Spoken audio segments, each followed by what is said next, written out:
मेरे पूज्य गुरुदेव परमहंस योगानंद जी द्वारा ईश्वर के उत्तर का प्रमाण। गुरुदेव, मुझे प्रतीत होता है कि मैं अपने ध्यान में प्रगति नहीं कर रहा हूँ। मैं न तो कुछ देख पाता हूँ, न ही ध्यान में कुछ सुन पाता हूँ। एक शिष्य ने परमहंस योगानंद जी से कहा। परमहंस योगानंद जी ने उत्तर दिया, ईश्वर को केवल ईश्वर के लिए ही खोजो। उच्चतम अनुभूति उन्हें उस परमानंद के रूप में अनुभव करना है जो आपकी अनंत गहराइयों से उमड़ता है। कोई मानस दर्शन या आध्यात्मिक घटनाएं या रोमांचकारी अनुभव की लालसा मत करो। ईश्वर का मार्ग कोई सर्कस नहीं है।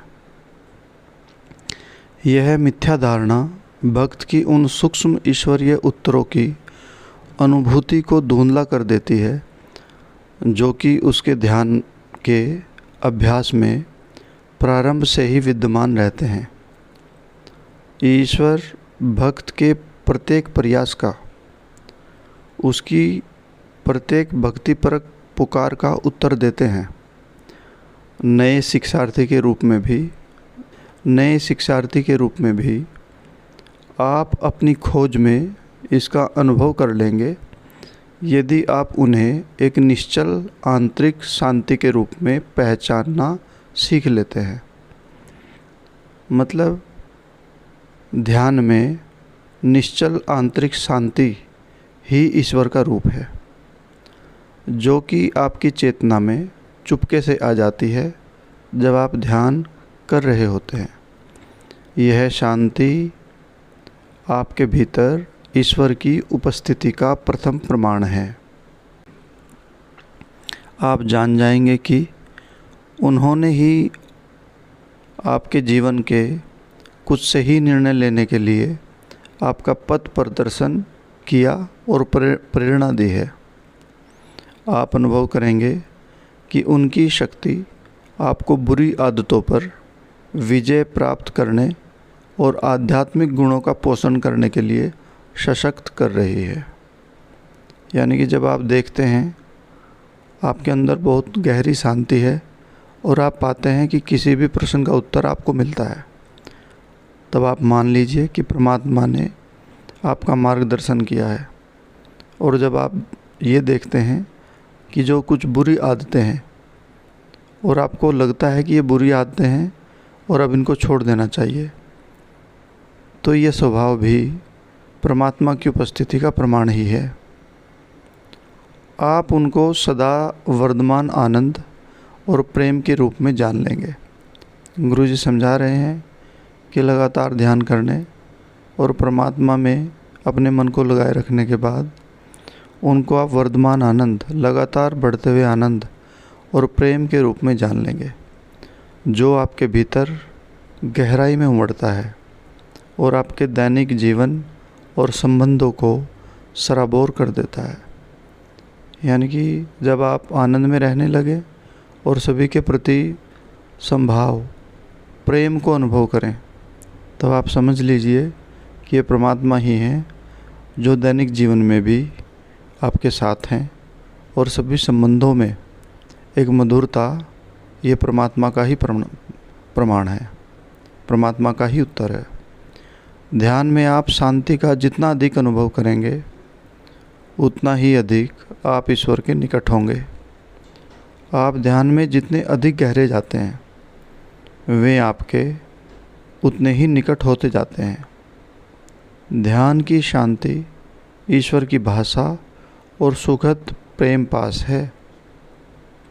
दोबारा फिर सुने, ध्यान की शांति ईश्वर की भाषा और सुखद प्रेम पास है। इसलिए ईश्वर आपके भीतर ठीक शांति के सिंहासन पर विराजमान है। यानी कि जब जब आप शांत होते हैं तो समझ लीजिए कि परमात्मा आपके साथ है।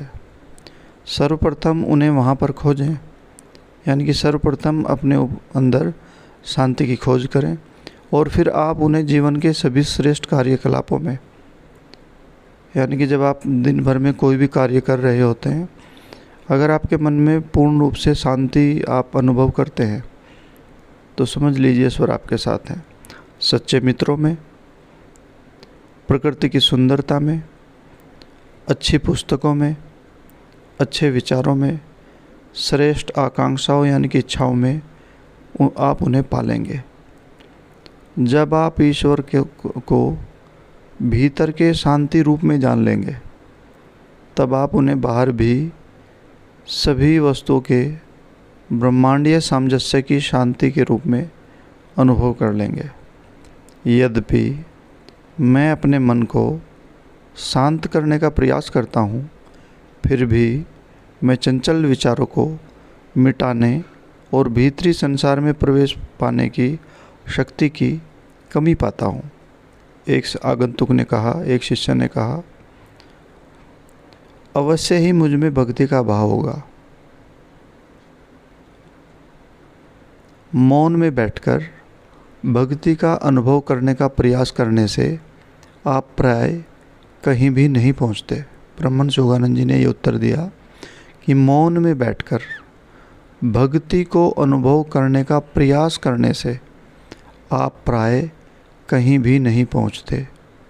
इसलिए मैं ध्यान की वैज्ञानिक प्रविधियों को सिखाता हूँ।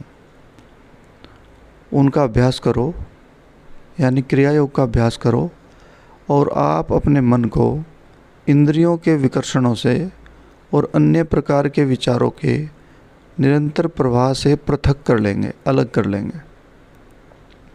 क्रिया योग से मनुष्य की चेतना एक ऊंचे स्तर पर काम करती है। तब व्यक्ति के हृदय में परमात्मा के प्रति भक्ति सहज ही उमड़ पड़ती है। आत्म साक्षात्कार अर्थात आप में ईश चेतना का होना। मुख्य प्रमाण वास्तव में और अशर्त रूप में प्रसन्न रहना है। यदि आप ध्यान में अनवरत रूप से लगातार अधिकाधिक आनंद प्राप्त कर रहे हैं, तो आप समझ सकते हैं कि ईश्वर आप में अपनी विद्यमानता को प्रकट कर रहे हैं। कभी कभी सच्चे भक्त भी सोच सकते हैं कि ईश्वर उनकी प्रार्थनाओं का उत्तर नहीं देते हैं।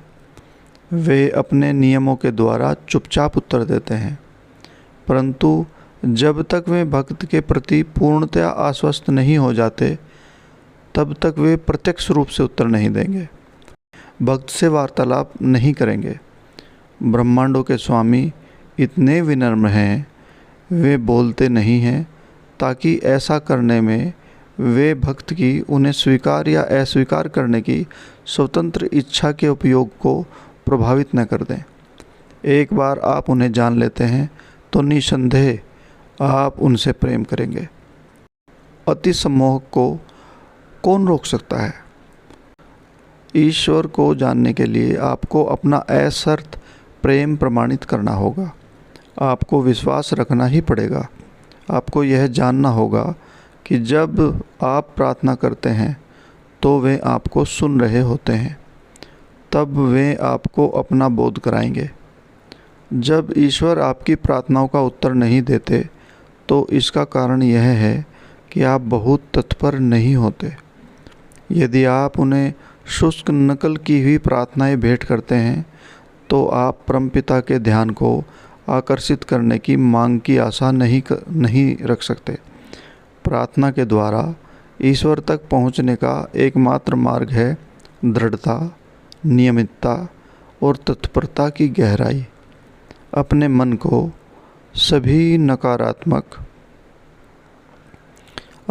को सभी नकारात्मकताओं से शुद्ध करें, जैसे कि भय, चिंता, क्रोध, फिर उस प्रेम, सेवा और आनंद में प्रत्याशा के विचारों से भर दें। आपके हृदय के पवित्र स्थान में एक शांति, एक आनंद, एक शक्ति अर्थात ईश्वर प्रतिष्ठापित होने चाहिए। ईश्वर की खोज में ऐसा करना बहुत ज़रूरी है।